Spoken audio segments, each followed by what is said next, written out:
ne voyait pas, mais on savait que tu regardes la carte derrière, on savait que tu étais tout seul. Alors c'est vrai que c'est tellement immense que quand on entend une voix de quelqu'un qu'on aime, ou de votre professeur, ou des amis, ben c'est vrai que ça nous donne beaucoup de joie aussi. Ouais. Nous sommes les élèves du CM2A de Madame Claire. Nous aimerions vous poser quelques questions. Mais bon, on va essayer de dialoguer si on y arrive. Voilà, le premier pour moi, c'est en faire dans son tel et beau tournoi pour les enfants, ou en géographie. C'est ça que vous dites. C'est une zone qui a tout incorporé. Est-ce que vous êtes en première position parce que vous avez l'expérience de la mer et de l'épreuve? La première position, elle est beaucoup parce que du coup, je sais les épreuves qui m'attendent, les difficultés. Et puis, c'est vrai que c'est un avantage, je le reconnais. Est-ce que votre désalinisateur est déjà tombé en panne? Si oui, combien de Eh fois? ben, ça c'est une bonne question parce que le désalinisateur, c'est vraiment l'appareil. Eh ben, s'il tombe en panne, si tu ne sais pas le réparer, ben là tu n'es pas bien du tout. Hein, parce que c'est ce qui nous donne de l'eau et tu sais que tu ne peux pas rester 2-3 jours sans boire. Donc ça c'était vraiment d'abord c'est un appareil qui marche très très bien. Et nous on avait pris des cours, si tu veux, pour savoir comment le réparer. On avait amené des petites pièces de rechange. Donc normalement s'il tombait en panne, ce qui est très rare, on aurait été capable de le réparer.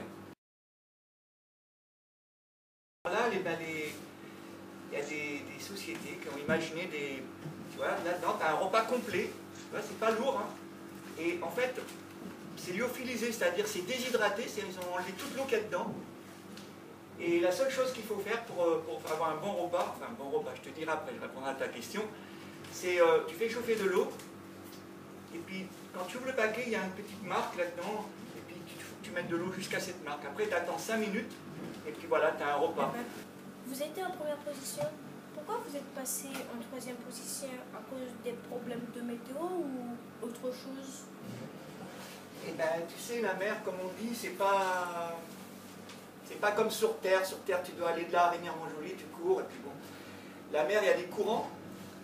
Des fois, ils t'aident, ils vont dans le bon sens. Des fois, ils font le contraire. Donc, toi, tu veux avancer, mais le courant, il te fait reculer. Le vent, pareil, il est capricieux. Et si tu veux, cette course a été très longue. Moi, je m'étais préparé pour à peu près 40 jours.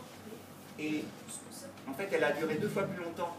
Et quand tu es toujours en tête, c'est bien, mais en même temps, c'est un désavantage parce que tu fais, tu sais, comme à la chasse, le lièvre, là, et puis tu as les... Si on te pourchasse comme un gibier. Est-ce que vous avez eu peur? Et si oui, pourquoi? Ouais, ben ça serait malhonnête de dire que j'ai pas peur, je serais un peu inconscient de dire que j'ai pas peur. J'ai pas peur de la mer, mais j'avais peur des gros bateaux, les cargos.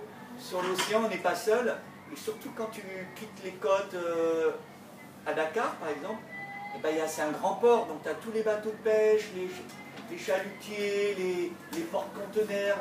Excuse-moi. Qu'est-ce que vous a apporté cette aventure? Que pensez-vous? Ah, alors là, c'est une bonne question. Cette course a été vraiment difficile. Et des fois, on dit ouais, c'est quelque chose d'extraordinaire. Le bonhomme, il doit avoir des bras comme ça. Moi, je ne pourrais pas le faire, etc. Alors que c'est pas vrai. N'importe qui peut faire cette course. Dès qu'il y a un peu de préparation. Et par contre, comme elle était dure, vraiment difficile cette course, parce qu'elle a duré très longtemps, et ben là, moi je peux dire que quand même j'ai essayé d'aller jusqu'au bout de ce que je pouvais faire, tu vois. Des fois tu ne connais pas vraiment tes limites. C'est l'être humain, et nous sommes bien faits. Hein, c'est-à-dire que des fois on se dit oh là là, on ne peut pas faire ça, parce que les gens te disent oh ben non, t'as vu comment t'es petit, tout ça, non ça c'est pas pour toi. En fait, si tu as la volonté, tu peux faire tout ce qui te plaît sur Terre. Si l'un l'a fait, l'autre il peut le faire, il n'y a pas de secret là-dedans. Donc moi ce que ça m'a apporté, c'est plus de confiance. Je sais que, eh ben voilà, je connais mes limites, je sais que ça je peux le faire, je peux ramer pendant 2 mois. J'ai essayé de ne pas craquer, hein, c'était pas facile. Mais des fois, voilà, t'as des moments de bonheur, des moments de tristesse. Et puis ça m'a donné confiance en moi, voilà, c'est ce que j'ai envie de te dire. Quand on veut, on peut. Quand on veut faire quelque chose qui nous plaît, on peut le faire. Hein, dès qu'on est passionné, eh ben, il faut y aller. S'il y a quelque chose qui te plaît, si toi c'est de monter une montagne là pour aller découvrir je sais pas quoi, une grenouille là-bas, mais tu y vas. Donc ça, tout le monde peut faire ses rêves. Ensuite, eh ben, la passion de l'océan, moi comme je vous l'ai dit, c'est à mon avis ce qui va peut-être nous faire vivre plus tard. Donc c'est bien de tourner les yeux vers la mer. Et voilà, j'espère que je vous aurai fait aimer un peu l'océan.